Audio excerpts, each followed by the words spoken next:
Hi, Sash. Welcome back, beautiful people, to another unboxing here on Trey the Terrible Collector.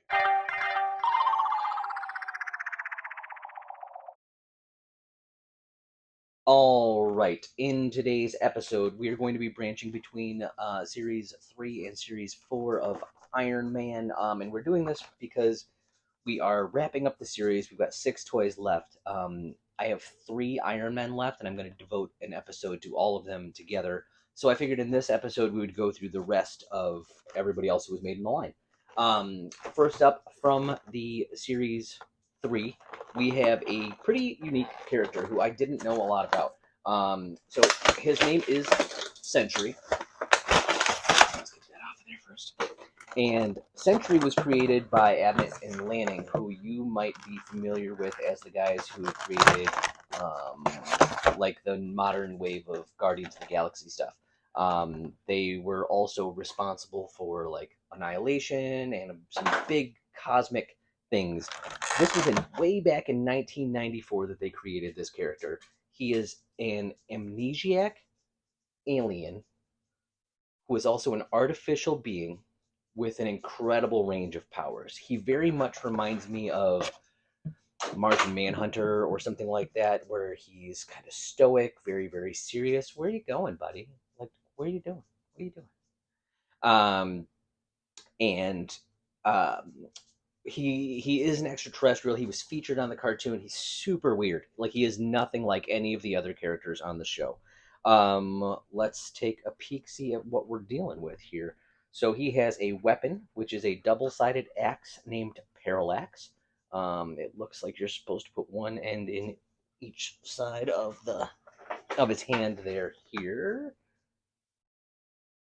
and you can just spin it. I think that's it. Doesn't really do anything. So this hand does not. I'm sorry, this arm does not bend, but everything else does. It looks really good.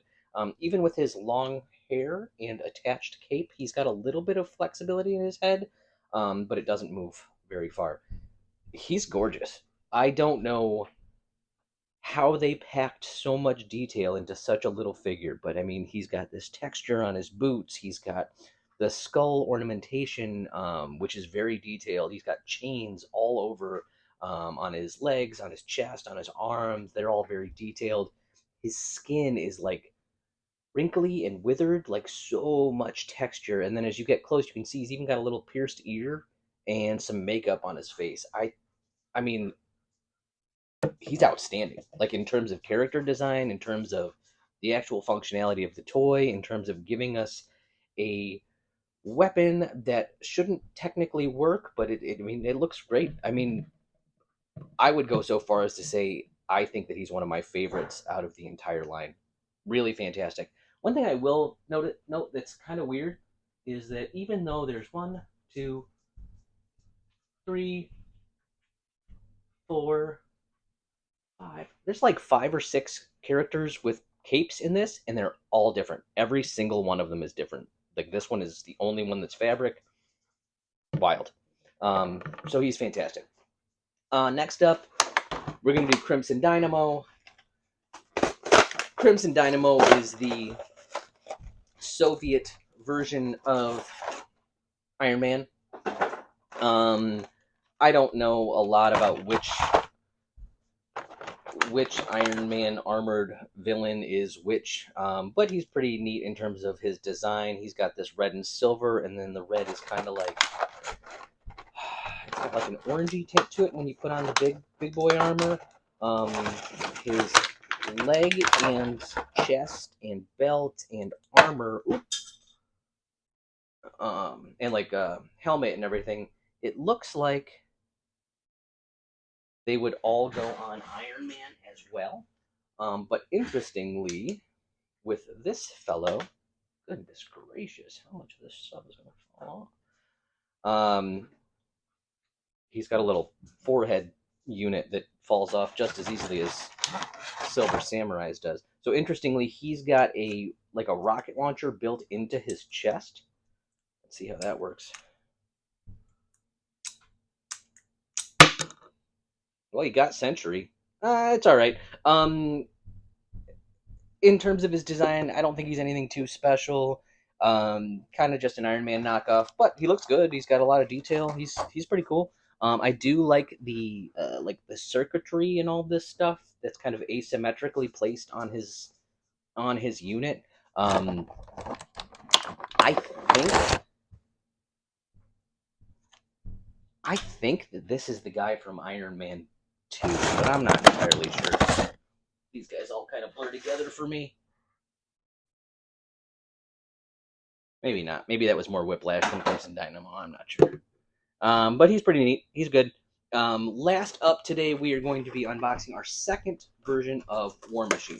You may remember back in the first series, I opened up a War Machine and I promptly broke off one of his rocket launchers, which really fucking bummed me out. But this one has an even better rocket launcher. Like, look at this. That's friggin' neat. That is really, really nicely done. I'm going to put on his chest piece just so I don't knock this off while I'm messing with it. He does have push-in rocket launchers. Just, oh no, they shoot. Maybe.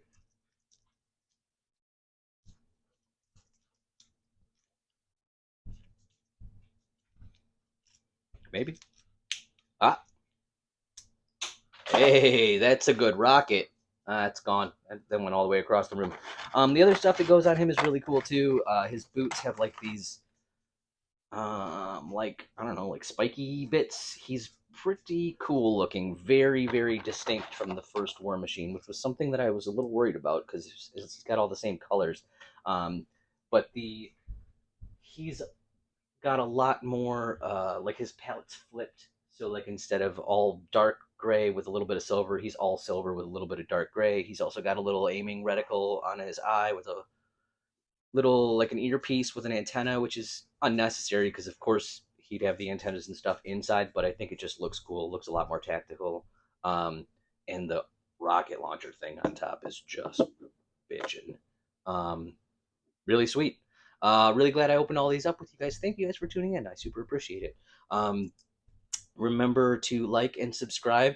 And if you think your mailman would like a show like this, why don't you tell him too? He might like watching old dudes open old toys. But as always, y'all have been wonderful, and I have been terrible. I'll see you again soon.